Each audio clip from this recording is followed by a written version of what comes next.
Welcome to my YouTube channel. થઈ ગયો છું રેડી. હવે ઘરથી બહાર કહેતા નાહવાનું મન થતું છે, કેમ કે ઘરમાં ને ઘરમાં આજે કંટાળી ગયો હશે સવારથી. તો હવે આગળ ક્યાંય જવાનું થાય, હવે ક્યાં જવાનું થાય એ તો ખબર નહીં મળે, પણ હવે નીકળું તો ધ્યાનમાં આવે ને ક્યાંક જવાનું થાય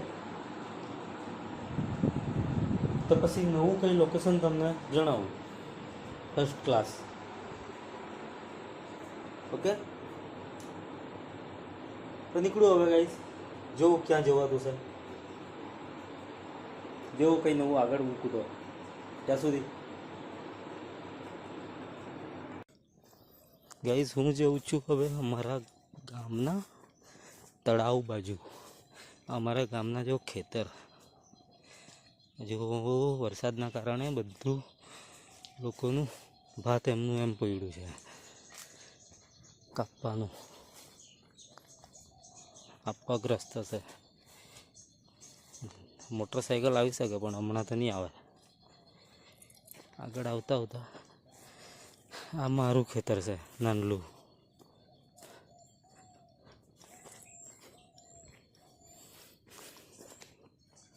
છે ને ગાઈસ ફર્સ્ટ ક્લાસ. જો શાંતિ. હા,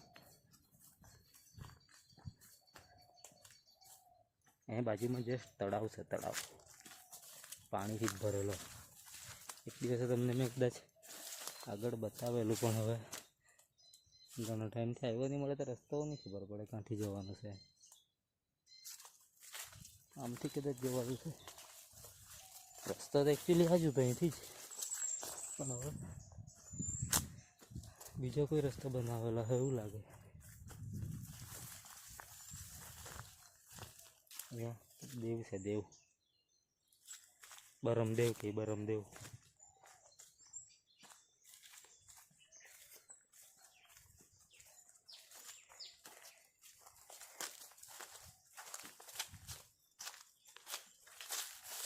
હા, રસ્તો તો નહીં મળે પણ ખેતરમાંથી જ જવા દે છે.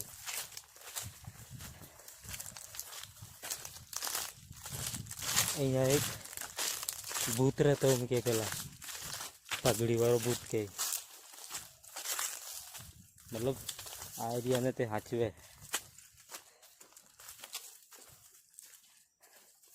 ચાલો આવી ગયા છે એકદમ તળાવ નજીક. તળાવ બતાવું તમને.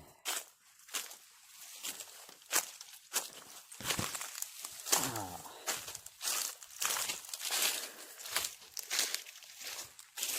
ગાઈસ આવી ગયા છે આ તળાવના કિનારા પર. આ શું બનાવેલું છે પાછું? આ ગાઈસ જો દેવના માટે બનાવેલું છે, તે ઘર બનાવેલું છે પ્લાસ્ટિકનું. વરસાદના કારણે, વરસાદમાં ભીનાય નહીં એમ કરીને. હા, તો પછી ગાઈસ જો તમે આ નજારો તળાવનો કેટલો સુંદર છે તે. આજો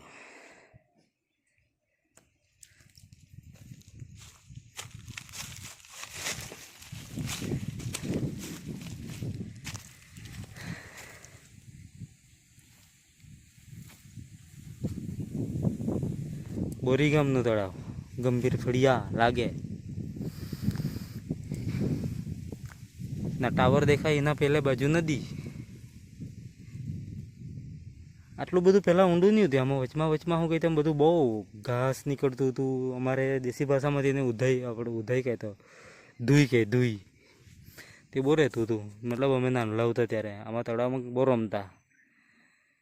પણ હવે તો આ બધું સરકારી ખાતાવાળા બધા એવા ટેન્ડર પાસ કર્યા ને એને તે ને બધી માટી આમાં જે હતી તે બધી વેચી કાઢી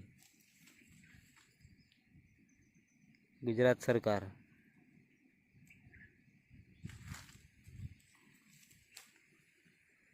છે ને સુંદર. હા ગાઈસ, ફર્સ્ટ ક્લાસ લાગે ને. આમાં નાહવાની બહુ મજા આવે, કેમ કે ચોખ્ખું પાણી છે, કચરું નહીં મળે એમાં. આમાં પેલી શું કહે તેમ બોટ આવે તે પેલી, તેઓ એક લાવવી જોઈએ, અને પેલું સ્કૂટર લાવવું જોઈએ ને આમાં ફરવા માટે. 50 રૂપિયા 100 રૂપિયાથી એક ટીપના લાવવા પડે, સારું ચાલે. હવે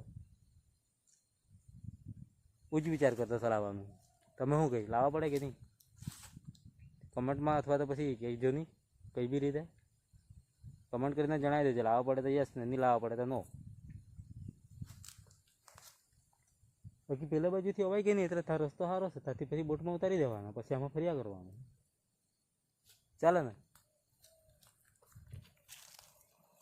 તો ગાઈસ બસ આટલામાં આજે આટલા જ પૂરું કરવાનું, કેમ કે ગરમી જરાક વધી ગઈ છે હમણાં. બાકી ખેતર તો બહુ મોટા મોટા છે આ બાજુ. અહીંથી આખું ફરી ફરીને થાકી જવાય, બપોર થઈ જાય. આટલા આવતા જ બસ થઈ ગયું મને તો. હવે તો નહીં ચલાવી, મતલબ કંટાળા આવે ખોલ જ ને. એટલે આ ગાઈસ જો આમરનું ઝાડ કાંટાવાળું, આ પહેલાં આના કાંટો ને પેલી એક બીજી બુંદીની સાલ આવે એમ કે, એ બંને ભેગી કરીને ચાવીને ખાવાથી લાલ મોડું થઈ જાય. નાનલા હતા ને અમે ત્યારે પેલું પાન ખાધું હોય ને એવી રીતે ચાવીને લગ્નમાં ને એમ લાલ મોડું કરીને ફર્યા કરતા. તમે બી કરેલું હોય? હા, મજા આવતી. પણ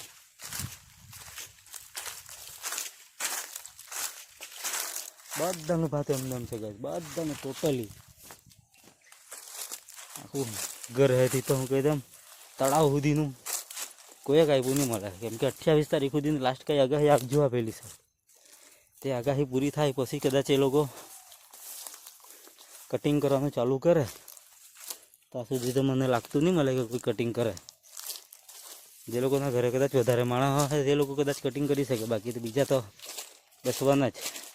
કેમ કે આજે કટિંગ કરીને ઘરે નહીં લઈ જવાય તો વરસાદ જાય તો બધું ધોઈ નાખશે પાછું.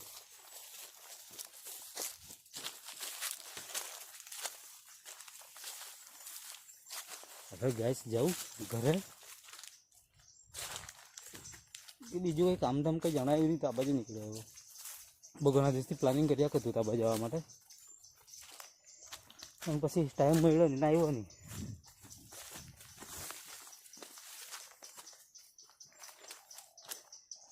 પછી એક દિવસે ગામમાં વિડીયો બનાવું છોકરાઓણ હાથે. આ જો વાંસ ટોકરી કહીએ અમે, ટોકરી ઘરની ભીત ભરવા, કંઈ બનાવવા માટે, મંડપ જેવું કંઈ બનાવવા માટે, ટોપલા બનાવવા માટે, પછી પેલું સુકડું ગઈ તે બનાવવા માટે એનો ઉપયોગ થાય. પણ હવે લોકો બધા ભૂલી ગયા. પહેલાંના લોકો બનાવતા, હમણાં તો બનાવતા પણ ગામમાં કોઈ નહીં બનાવે. પીપળાનું ઝાડ મોટું.